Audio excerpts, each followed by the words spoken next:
thu sei ka sei don lova tu nai chu tu na ka sei tur po hi keima tak po hi anunga voin chuna po in bula ka sei tur min khoya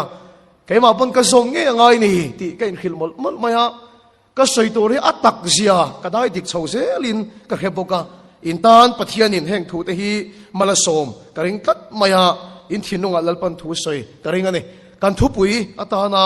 kan vo du chu Isua ke bula ti hi salina kan thupui ta na kan vodu chu ani Isua ke bula ti kha kan thupui tur ani don ani pathian thu mun hi mi ilo chiarang luka bung kwami ka chiar masanga chumi zo chuan luka bung so ma mi mai ka chiar le don ani luka bung kwa chang somruk pakhat le chang somruk le pani na tin midang poin lalpa ka zuyang che ama ero chu ka inami ta tong tha in mi tha ti zet dong atia achung lam panga hen lalpa ka su yang che ka pa mi vui ti zet dong alo ti to a iswa chu mi thi vui ro se atina sel chu kha kha ni iswan an he na tu po leilet na kut ngat chu kami ni tla ka ni lova nang ero chuan chan chin tha hi boi pui ro ti in he mi hi aso mani helai thui khiat thiam lo thei training ka khia kapa mi vui tir zet do han ti so mai po han phal lo mai chu Isua hi tin adem let lek lek thei ni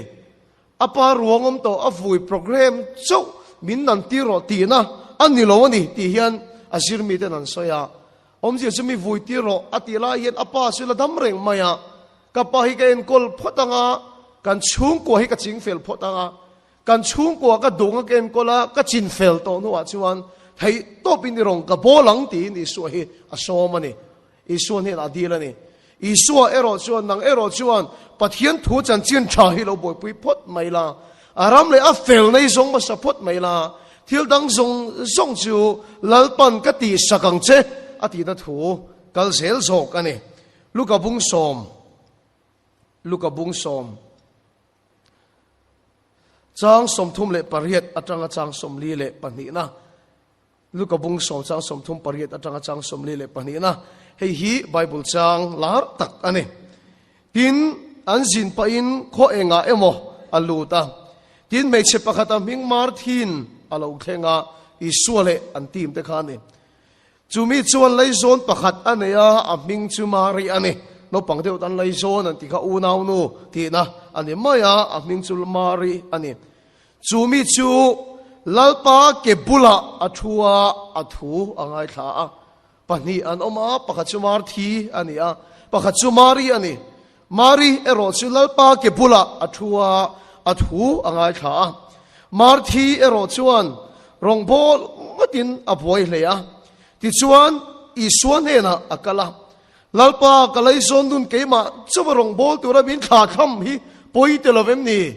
engtinge ka unau nu hen keima chuwa chokala ma ti thak mai ka boi hi remati theile tin Isua bula khan ava vuye ni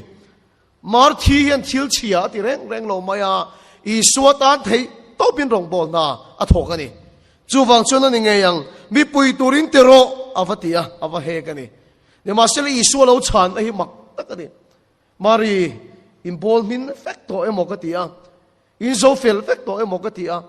you now de va pui ta che ti hi mi khing ring rom takani ne masel Isua ero chu mak dau me chu mar thi zo kha ena mar thi thil tak i ngai tua I buaya ni he thil pakhat so apoi mo e herai te soi war thiam ka van cha kem Isua hian khovela hian thil pakhat chia poimo ti ani kan rama chuan ke ni ho chuan poimo ti hi kan nga em maya in le lo thadin te poimo kan ti a lir thei nei te poimo kan ti a tro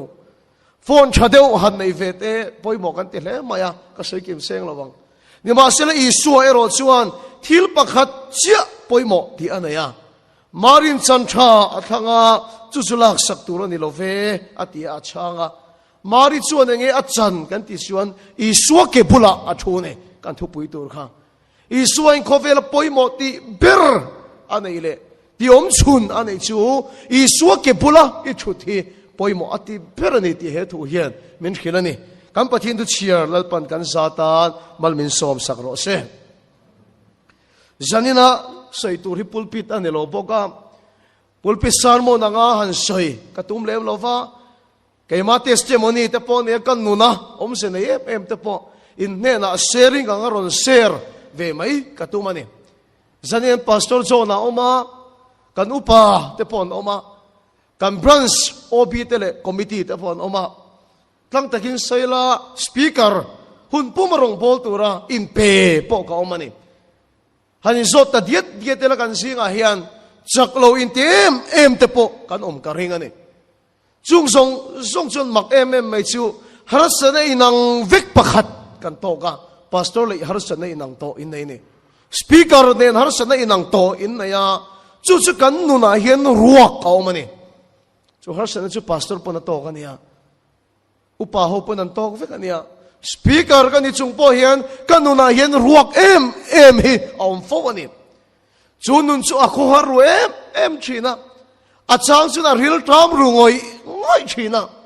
chunun ruak chu kong khang hian no khana kan song china ni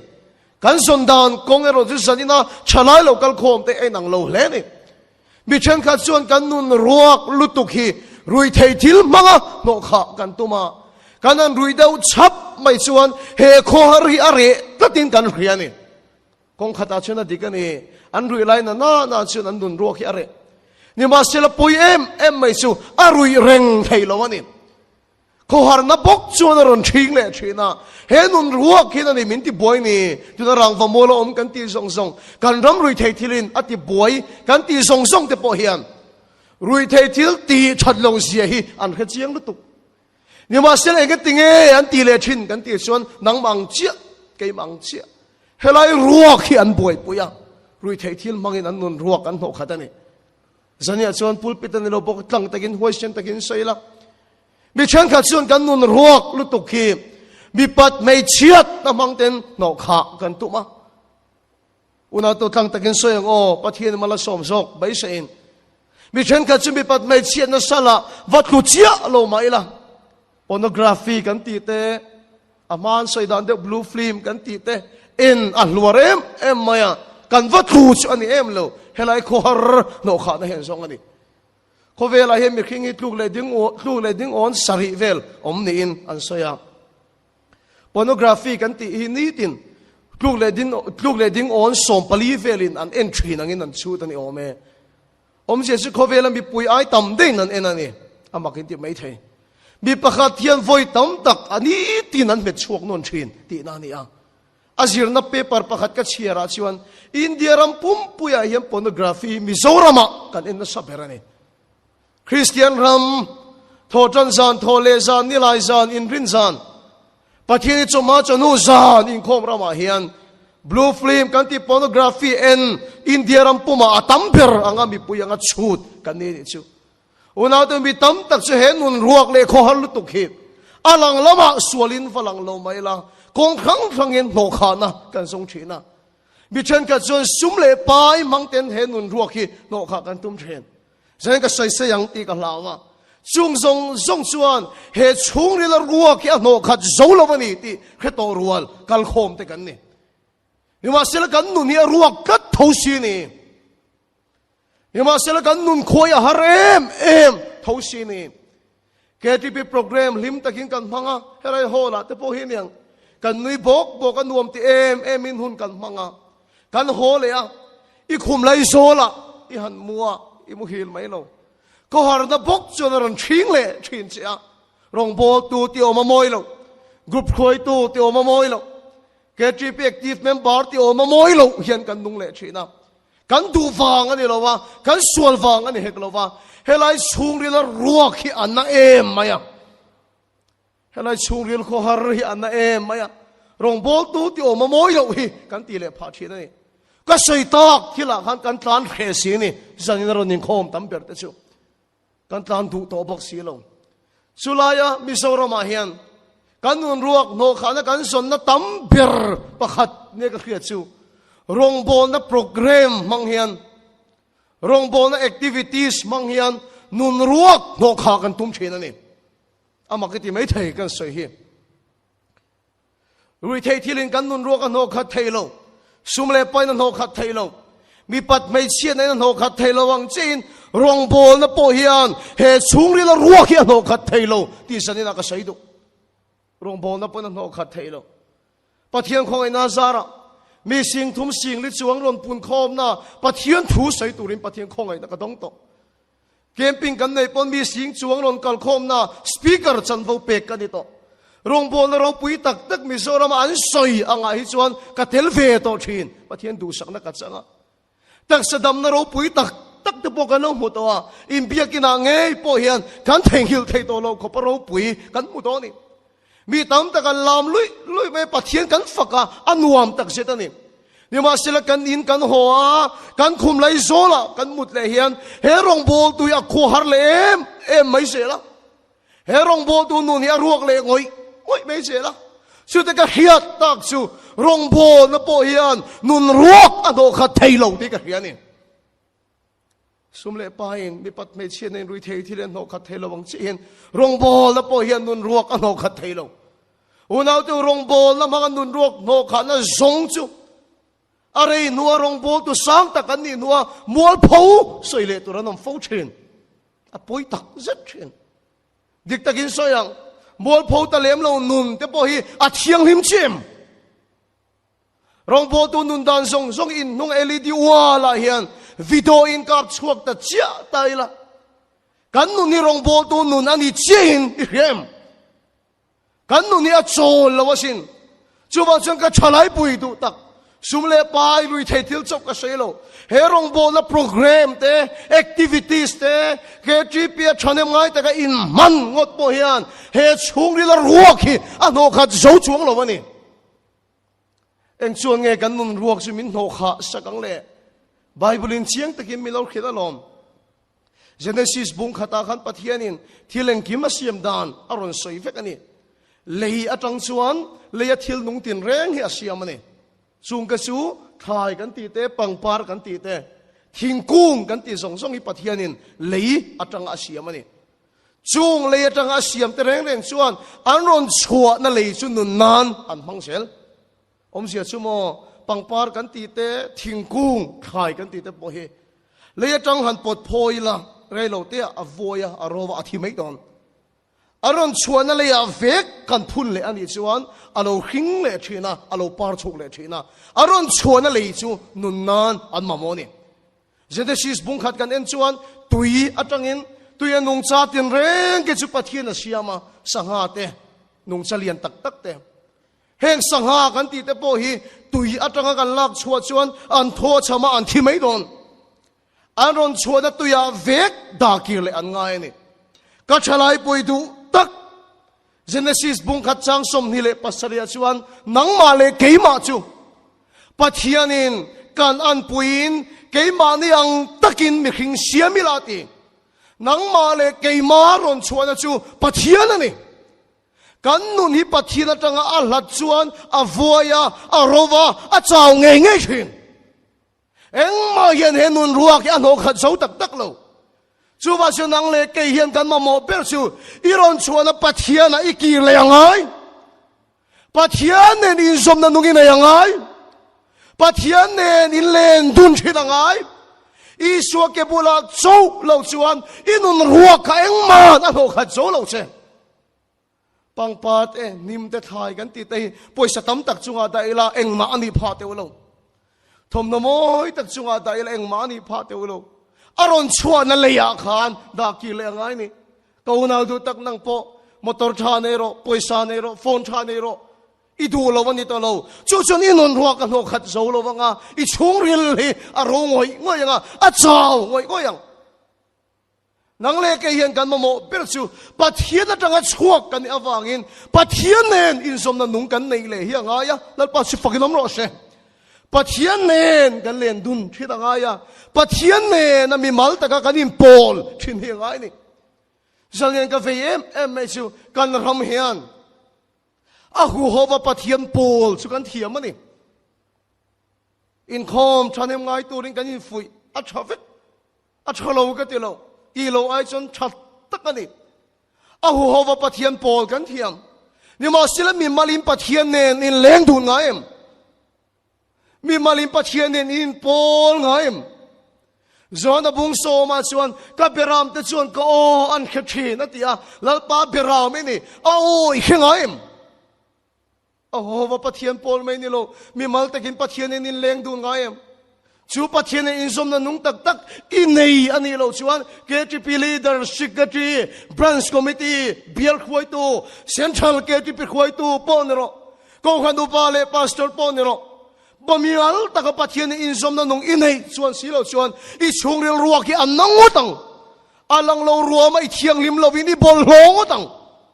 zan kan savai kan mo chu I suak ke bula kan let le hiang aya ho mai ne lovin mi mal taka pathian nen kan len tun hiang ai ni chumi tu chun lalpan min so mani chu chu ni henun chol nom chun karon chuana pathiana kan ki le nga ya in som na nung kan nei le hiang ai ni covid lai khan missionary rualin miron phone UP kan sinot missionary te ani in pakhata kanom top mai kan in olsam thena turin antia alo cheng kho mani enga tinge miron phone le kan ti chuan hey missionary ni mai dai tong trai pui kan ngai ni kan stress na sa mai kan thoi ipik na sa se kan khung rei to sian ti covid lai khan ni poka rong bol tu ra UP om kan ni ma se rong bol chuak thelo kan khung rei lu tukhi ke ma ni kan stress zo to ni tin an mangan thu missionary role chu miron hila inom kim mo kan ti chun anom kim thu min hila ka phone ka khongai takin ringa da ula in zawai khit turin thil pakhat kan soite ang katia phone kharon kil na ai ni ta chun thil pakhat ka soi soi hi ni a chu missionary so om tak tak te bula chuan missionary du tak te u pathian hian missionary turin a siam chewe mo in ti chuan amakin ti mai thei thuin khil thelo wa rongin bol thelo chuan enga nge mo in stress lowang an bula ka sei ni covid ani mi so ram lama po drugs ti mi ho in drugs anti thailowa an chirian suffer na sei mem zuin mi ho in zun in thailowa an chirian suffer na sei mem mai nang ni po pathian in missionary tura asiam chewe mo in ti chuan rong in bol thailo chun in sufferang in stressang ka ti ni he thui ka soya pathian in mi khinga siam na chan dik tak original khangai to teu eden huana khan pathian in eng vain nge mi khinga da eden huana khan camping na yangai lo eden huana khan crusade na yangai lo eden huana pathian in mi khinga da na chan dik tak chu ama nen in pola leng dun thin turin pathian chuan mi khinga da ni chu wa chon lal pa hian a siam na chan che original a siam na chan che dik tak chu ama nen in pola leng dun thin turin siam che kan rong bol na te cha dot le chawani fedrika boy pathian speaker turim in siam lo pathian in fedrika siam na chan dik tak chu ama ne in pola leng dun thin turim in siam ani na pa si fakinom ro se a dot le chu ka rong bol na chaw hi ni missionary tu ra siam mo anti chuan thun khil thelo chuan boyang voinin ko na du tak lalpa hi siam na chan dik tak ka chu so kan tha sang tak tho te hi pa ni na chawani sumdo na te poya pani na chawani lekha sir na te poya poimo lutuk apani na selani kan chung ko te poya poimo lutuk apani na selani isu hian poimo ati ma sak persu ake bula lo thulero ama ne nin pol na lo nei lero ama ne lo leng dun ro chu ta chin inun chol na chu ma inun chak na thar chu ma thil pakhat cha apoimo chu isu Krista ke bula thuthi ni lalpa chu fakilam ro se au ho mai ka sei lo mi malin pathian in pol ngai in leng dun ngai I khachinem unaw te chu chun kei poi mi khoi thar tak zet rong bol tu ra siam emo kalo in ti vele thina he khovel hen kan rong bol na te chu min ti chiat sak thei lu tuk khilo ni kan rong bol ta kal lai te poi min ti top sak thei lom pol la le silang ngai te pon rong bol na kal lai kha Philippines tan ina an khung mak mai ni ni ma sila khovel hian min ti top sak ve thailo chu pathian en kanin pol na min ti top sak thailo ka ta nin chunga polal pa fakinan tong traya an zaya pathian nen an leng du na sin voini hian ati chiat sak ve thailo tu se ta hian mi mal ta ka pathian in pol na in nei hian covid ai khila om hian la leng le lawang tia soi thailo bible khil lok na atang chen in do thu ta poila thang don tia sei lom lấy tổ là nị thì cái muốn sẽ là WhatsApp lụ chuan zuang tu ya poti hok na sa takin kal kong zong zong adanga ni ti kan mua he ai li rang hiang na sa te poi la kheng don tu nang he ganin khom reng thei khel lo mai thei ni he khovel hunia khir zel don ti bible min khir chung hun zong zong a chuan setanan ati chiat ve thei lo chu mi mal ta ka pathian nei im pol na hi ni in le lo chu ti chiat sak thei che i bung ro pui tak tak poti chiat sak thei che nhưng mà sẽ là bắt thiên nền in lên đun thế, bắt thiên nền in Paul thế này, lần bắt chụp phật lắm rõ xem, hồ mấy này lâu in mimal ta cái bắt thiên nền in Paul nên nun hi, lâu này là cái vạn thủ tắc em, tan speaker chỗ, rong Paul là vẫn ngay bơi mò lâu em, rong Paul từ đó xem cái này lâu tê tì à, rong Paul này nun ruộng hồ khát thấy lâu tê tì à, mình lâu tì pal lâu vang em, đam chú ngắt hill đằng bồi bơi lâu va. Chẳng chín rồi khi nào chọc thọc tu ra hun pu mà in pe cái này rong po này cả ngày poi mo cả ngày sang tak zết zết ta hey rem mo ya cái nông cái sắc khát chuan tang va la rem mo ya han ya tôi cho phản này tháo đâu mấy nụ pui này về lâu tổ mấy à pu la rem mo ya ti te po này về to anh ti cái một chuyện cái po nụ pui cái này hun te po la khen về hàng vì pa ngày về ta chịu cái lu cái xuống tổ đàn chuyện nụ pui cái này pha te cái lần này nè pon rong hi bol ro se ti hi ka suang tu na ni sim kai chu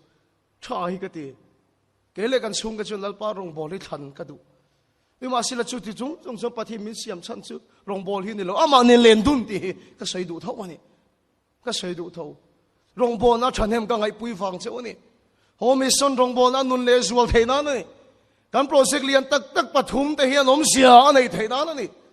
kan che ve leng kim hian sual ra ma thia pathian ra ma sau the na ni cái sấy lên mà em, in chuông à bắt thiên là thua thiên, thấy nào nè, hết thui cái sấy, cái in chuông anh bắt thiên ram mà thiên lộ xuân, rong bò là bên xuôi ác sắc cái xin tro, mình nuôi ruột là nuôi hiệp harem em mày, han nuôi về bọn đi là hồ lệ hun, gan hụp hur em mày, chuông xuân là thọ ti tổ bọn đi thấy nào nè, hết thui chạy cái sấy, ý xuân anh tiếng anh rồi han là bung sông băng à cái sấy, muốn ta khi nhìn Bible sang bài hát sa bôi mới thấy, lâu ngày tham gia rồi cái mà rèn rồi cái bộ năng mà đi à có rèn peng grab là谁那里peng chú grab khuya hiền rèn lâu chuan à khuya chú isu à peng chú grab khuya rèn lâu chuan à mà ina ra thấy lâu à khuya hiền là peng chú rèn lâu chuan à khuya nó so mà ngay à ti khi nó ngay à ti para ngay nè à khuya chú isu này peng chú grab khuya rèn lâu chuan à mà ina ra thấy lâu nang ni po cái mai nom lo chuan in ra thei lo veng dang mi an tam lem lo vin ka khria kan team te ani mai lo chuan chanem ngai te kan soi te kum team project thatak kan nei siu te ro ka rong bol pui te o na kuma po kan nei kumina pon kan nei kan dam chena kum le po kan la na yang ni kuma pon nei to han chu te o kha kan project thatak tak te khan sual rami a thiat chia tak tak em khang kan project thatak tak kan ti ta hian pathian ram hi a zau chim hanin chu teu ati chu kan ti lo king nge mi ma sela heng kan thil ti ta hian pathian ram a zau chim u nau te hon ngai to teu tu na sem pathian kai khoi na sara kong dang kan zo ta dewa kar ni liam ta khan kan ke trip ya ka thu sei san ain her choka branch committee a hi min da ve kham khama in khom tam thei ro mai la na kumin November tha top lam panga karon khom le thei chowang ka thia karon khom le har khopang tin thu pha te ka choya a chan chin khom hun tak ki ni na thoka kan cho ve le hun ania ni den thu pha ka choya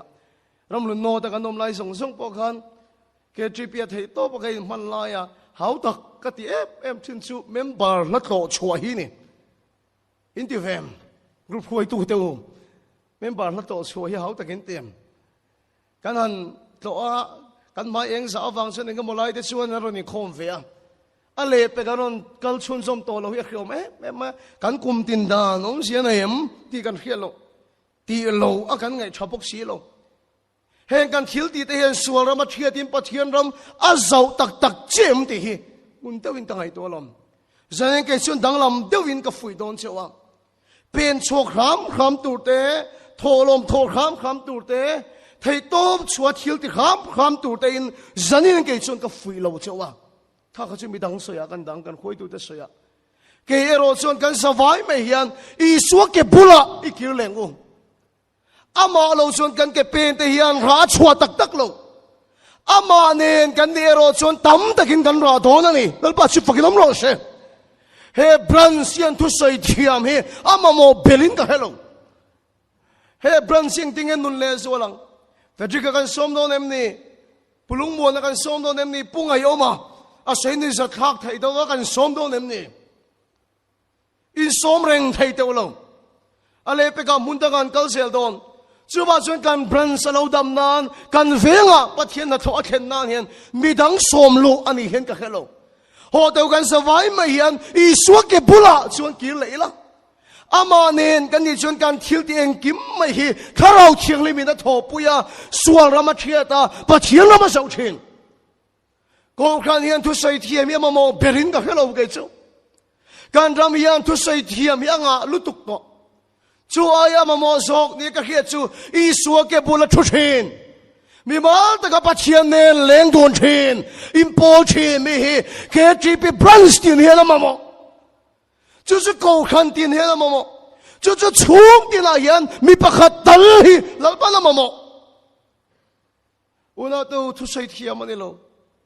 出水天你米阿罗马了么？把天呢你两度天呢，一说给不来出天呢，就一种咁错嘅金咪去了啲提升。阿妹，老板出发嘅咁罗些，一晒天别看了王。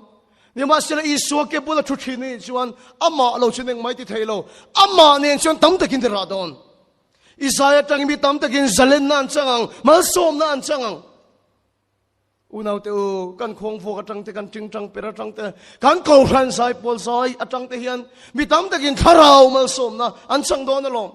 chu ba cha chuak tur zong in san ka fui lo chewa ho te u su ke pula ikil leng u ama lo chuan eng ma kan ti theilo ama ne chuan tam takin kan ra don unaw te u mi nung tat pathian na leng dun tat thin mi ain khom tan poi khia ta sin mi pui ron hoi chuak ngam lo po ni ma se kun tat po ni se a bible share te anung em maya a tong trai ten kanin khom hi tharau thiang lim a som ngoi hi na khia ta pathian ne leng dun thin mi nin khom a kai khoi san chuan kanin khom an tharau thilim a zale na lal pa chu fakin om lo se chú tiếng min zai khoi san chuan kanin khom zai a hian thil ti thei na alom thin chu ba chen he bran siam mi dang in mo bello ho do kan savai me hian I suak ke bula I le lengu kan chung ko po ni thane ngai te kan chung ko na tan kanin fuya kanin hawa kanin fuya om sia anei theilo dan em te hi in ngai to ai em nang ma mai trong kam thane ngai na chuan ramala lo ni kha ho te I suanen in ni chuan eng ma na ne thei ngai lo bang che mi khing ta na ti rual lo hi pathian ne chuan ti thei ni amen lal pa chu fakin om ro se chuin kho mi mang I be in chung ka ta I mit tu su thin khro mi ti ha kha ki ti I chak nei na tin lo ni na kha fo thin mi khing ta na ti rual lo chu pathian ne chuan ti thei ni Jimmy tu tan chung ka chalai pui du tak ho te I so ke bulai kil lengu I so ke bulai kil lengu tin ka I so ma ni atop lam kan hayang kan nau pakhat thil soi hian kan mun hi a khoi em maya motora kan chung du na ta chon min khil chu speaker ati a chan jin zong kala khiat ngai lo hi min khil ani chu male long thai khwa so kan ni a ati a anu nau kha panga vel an ni ta in ka khia kanu le pai min boral san to a ati kan unau panga chon dam kha chona tur zong in tang rang kan bela ti ka unau te thon ka chu mian oma chumi chu khoyang e ompo ka khelo ati a an van bai vai tak em apien pui unau te omna por kim lo keipon kadam kha chona tur bai sein ai zol hi karon phei ve top mai ati ai zol karon phei kham cheng sang li chou hi karon ak phaya mer khiat pakhat mai ai zol kan nei lo wati hotel lain kala theng zu ya tia ka hotel man ai cheng sang li chuan zo chak em mai ati bus conductor te ka thanga te har sana to song khamin khila kari nang khalo ni lo alo bai fa ye maya ni ma sila atop khar da chu na ni ka nuk ti ul chu speaker hetiang ang hian lang mai lo mo voi khat ma fakha thin lung hi ka pungai lo ti voi khat ma fakha ka ni ti hiril ruwa ka nei ngai lo ti fakha ka ni ka in ti vai chuan wa na ka pa thian poi hi ka soyang ti ka hla alan dan chen hetiang hi ni mai la voi khat ma lalpa hian fakhai min kal san ngai lo ti lalpa su fakinam ro se unaw deu anun ro pui ka ti ke ma ai thila nei tlem ti ka chiang em mai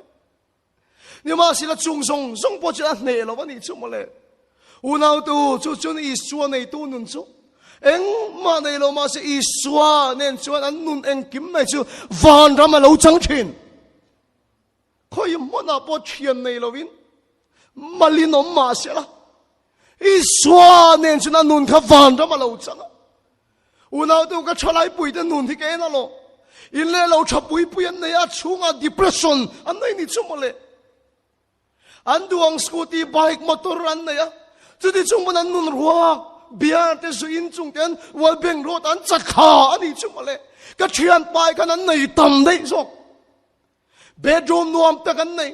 ni ma silan mu chak reng lo an duang a piang chom an lei thei ni ma silan nu le pa ten chokir pui tu ran nei lo chu wa chu he khovel hi na mo chu I suak ke buna thuthi ni ti ka ta ama ne chu nen kim mai hi van ram lo chang thin he khovel en ti ka man ar hual ngai don lo nang mai ho sa nom reng don I du hi nei kim tak ngai don lo chu wa chi ma mo song cha na chu lungoi na kim om na chu I suak ke bula ani lungoi na kim om na chu I suak ke bula ani chu lal pa chak na nei kat mi pathian ne leng dun chen in pol thin mi chu eng har sat na polo kheng se la siam te soyang khan huanga ta ran rual bowin ran in tlapal se an tan pathiam mal so ma chu mu thei mia lovin thei pui thing par bul lo ma se an chandam na pathian a chuan lom sel lalpa an lom na chu an chak na an di tat sel ani chu una tu chu nun chu lalpa hian zanina hian pek che adu ni chu nun chu zanina lalpa hian nei tir ve che adu ni rong bol na rong ta in nun hi a in ngat tur ani lo pathian ne len dun na so ka in nun hi in ngat ro se covid lai bor khan veng pakhat a beauty parlor nei hian meron phone a mangang deu maniang kan veng soilo la ka hing soilo bokla amai ro chu tu na karon khil che chi kalna piang a seite atia chu lai thane ngai te kameron khil chu covid an ni chi a kumte kan ni khom ta lo mai chu ti kan ke tri pi khoi tu te hi makhi ka te maya ati ni chu enge amak ti na chan chu ka ti amak lu tu akum tel kan in khom ta lo le ma biakin kan thleng kha to boka kan ke tri pi khoi tu ti ka khia chien deu te po hian dora hinan kala an som te anon ti enga ti an som te anon ti hing vel ati amak hi ka ti maya ti o ani chu school no pang kan van ang om ve o ka ti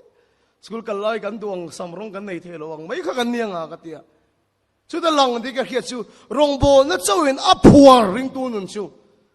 rong bol na ram riom lo vele anun chu in kha da sel har sanaron then vele anun chu a ke som sel arina nga pathian chana mu lo vele lalpa la ka hel sel arong bol na min an fak lo vele an chung ko har sanaro then vele a chak lo roi mai chin ni ma sila nang ero chi chak nei pathian ne len dun na lo ni ro se chu pathian ne len dun na ani chuan tu man fak lo che poni se I chak na chulal pa ani se lang in chung ko har san chung ai reng ma se I chak na chulal pa ani se lang una tu chu nun chu ne thelo nun bible min khil chu ne te top kan khai kho mange tu nge mi van nei ti ka song sa ni atop nan he ka mangdu ani tu chi nge ka thalai pui teu mi van nei nak tu ka chang game ti tong kam han po hi kan han du ta che lo te retreat kan nei do na achan zurun lu tu tamber te hi chu ti kan boi noi tu chi kan ni in ka hello ani ron telvero tin ka som du chia zanin khom ba na form alak thei pon kan siek tu te bola form te poron na ro pathian oron khero video kan som chewang khan kum thlo ni mani tula kan buaya ka chung ko kan na hi ching fel phot ila ti son pathian rong ka bolang te kan tia ni ma sele I suan khang zon ka poimo ati lo ani lo poimo ati ber ero si ake bula I thuthi ani a o khetir chedu hot eron chona pathiana gilero inun chu ati chak thar le don lalpa chi fakilam ro se inun ruak sa no khat sak le don cha inun sunal pana siam thar sak le don che tunge mi van nei chu ti ka ngai to tunlai am bandi te chung ko nei na lar em moya social media han lu chu na mu lo thei lo ni to ro mu lo po tu mi la mu lo thei lo ne I lo enem John Cena India lo ron kal India paparazzi ho na lo au dang hai mu em John Cena ha John kaka John babu kan hi sai moya alo au zero le ka ti ko pa wrestler chaka John kaka John babu kan lo tia kan hi sa khop mai dang jong po alo au dang ho kan hi ti sai em moya ani ho khumi van nei chu nem an sanaman ringo to ziate ani nei sen so tu ro ziate John babu te John kaka te ka ho de kan so ma an du tun ko thaya British Prime Minister Louis de Poron kala khati khop khan an turu tak se tani an van nei chu ho chu khoya hieng mi van nei hi om te hi ka song rei khop mai ni kuma han ka mu chuak sok wing ka hia lo om to hi bible lal pa min tinun sakani ni kuma mi van nei om nei ama chan soidan tam be chu khai la dam hospital dam lo na tak tak kan om I van nei lu tuk ti hian an se thina ni hei pastor so na u nau ten chung te ngai po hi nawa pai suti chung po chuna sing ama at taksa IC wa omani no ten ti tlamai don nge ti an boy em maya an khong ai thak tak se ke pon ka vat oni mania kan soi du chu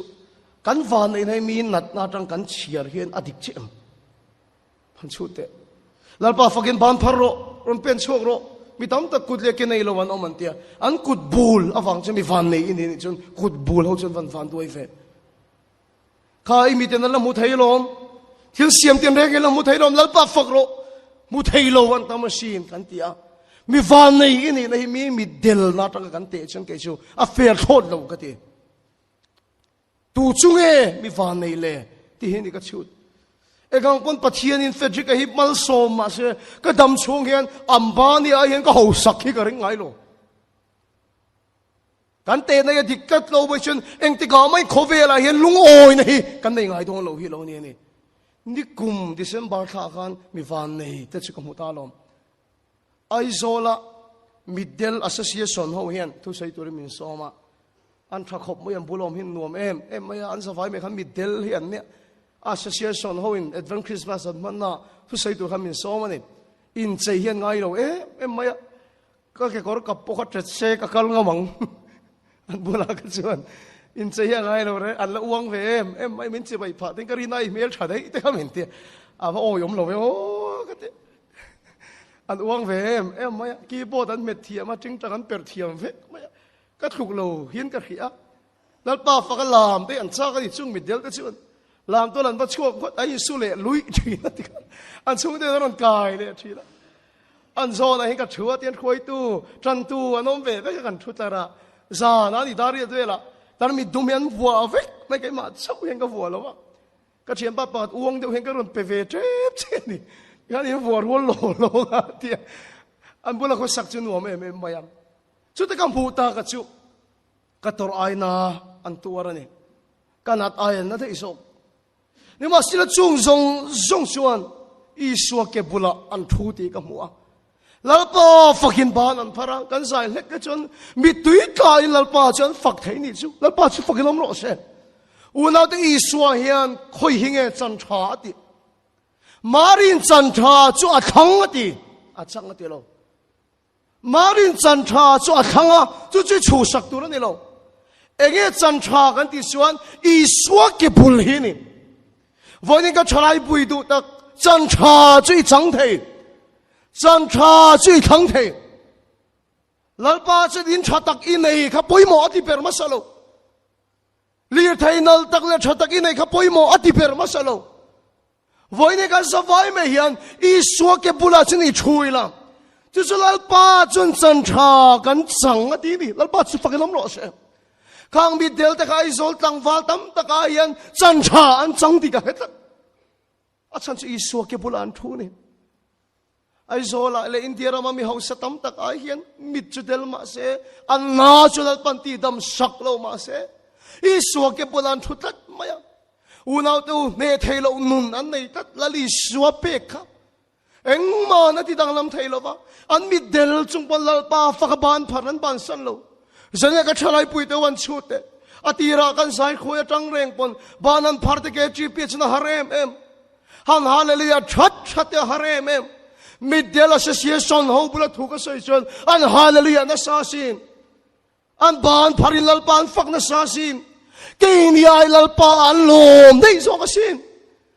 ka trong moi lo ni lo se kan sing a hen kong sira ku dong ai kan om an ni chu no machine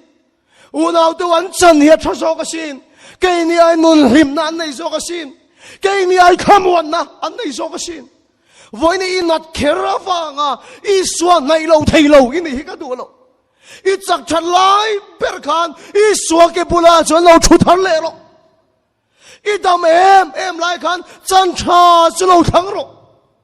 ta chon sol le dam da kim chom thina aram le afel nei song masani chon thil dang chu dal pan a pek bel cha don che Iswa la wanga ke maron lu turin ka somia lo che kanon kal na ruwa sur sia ta kain kriang ruwa sur chung po helai lo kheng thei hi chu mi sual ta ken ni ka ring lo ni ma sile inun khan ti dam amamo inun kha khati ngot me chana dai re do lo in nga na kha lungpui Iswa ni lo chiao du pan yang ti ka lau ka ti mai ni chiao du pan I chon ruwa lo sur chuan I phil mai don I chau mai don alang lo vai thule mai don Iswa an soi tak taka hian nun in nga na in ei ve thene turin voin thil tam tak ka pa ka chung te mi fui tir za do ti zona lo mani pon ho te thil tam tak I ngai tua I buai ni kham thil pakhat chia apoi mo chan tha chu nak tu ka changa in rin ni sing a chho mai turani he mo hiu na hian ron thang tu ning ka som du che khan ngai ni tu na tang pon tha ngai nak tu ka po than le ngai don ikal ko nga po than ngai don ni ma sila lal pa chol na tak tak inai ni chuan eng ma hian ati che zo do don lo chi a lal pa chu fakidam ro se inu ni rong bo na I chol do don lo va hallelujah I ho sak le re theya I chol do don lo va ina sang mu le mu lo va I chol do don lo va in chung ka din mo na in na chol do don lo va lal pa chak na nei mi ta chu kho khen ko man poi sa lo ra chuan thun ngai lo thu sai thia man ni ngai lo an ma ni tang chuan pathian thil ti theina ram chuaka KTP ka ni fui thin he group committee ni chuan KTP member ni chuan mi som panga tal soi to ri pai reng tum tur te kan ti thin bai ha chi pon lo Iswa ke bulai thu thang ani chuan ama ne in kom than chuan a chan chin soi to ri nga ngotang amen hallelujah ama ne nin kom than chuan ama fakhi har sai ti lowang aro poi nei musual se lang min hu howan khilwai chen lovin mi malin pathian ne in tok ve to dona chulal pa chak nei tur chuan in tan lalpan min man hi ka ring thlat in tan lalpan min tir hi ka ring thlat ke ngei porong bo na chol nom lo ti ka mu chuak thlat to ni chuwa chun nun chol na tak tak Isu Krista lungpui nget a in ka na nei turin san ina hian in chung kwa dam na lo thlen thein turin nang ma khan thil tam taka chan Isu lo chol leng che kan soino le tiang in chung kwa dam na lo thlen thein turin mi khing ta han ti rwal lo kha pathian nen chuan ti thei ani thlat awangin nang ma be to lovin lalpa nen in tran dun thein turin Isu ke bola lo thule ro ama nen chuan engkim ei van ram lo chang thina pun kho hara thian nei lovin malin om maila fakharil ru kan puto ngai lova amen lalpa chi fakinam ro se mire thei pon mire thei ru kan puto lova unaw to mei thai pon mei thai ru putat to lo ama nen chuan khoi mun po van ram alo chang thina ni kan thu sei lalpan kan zatan malmin som sak ro se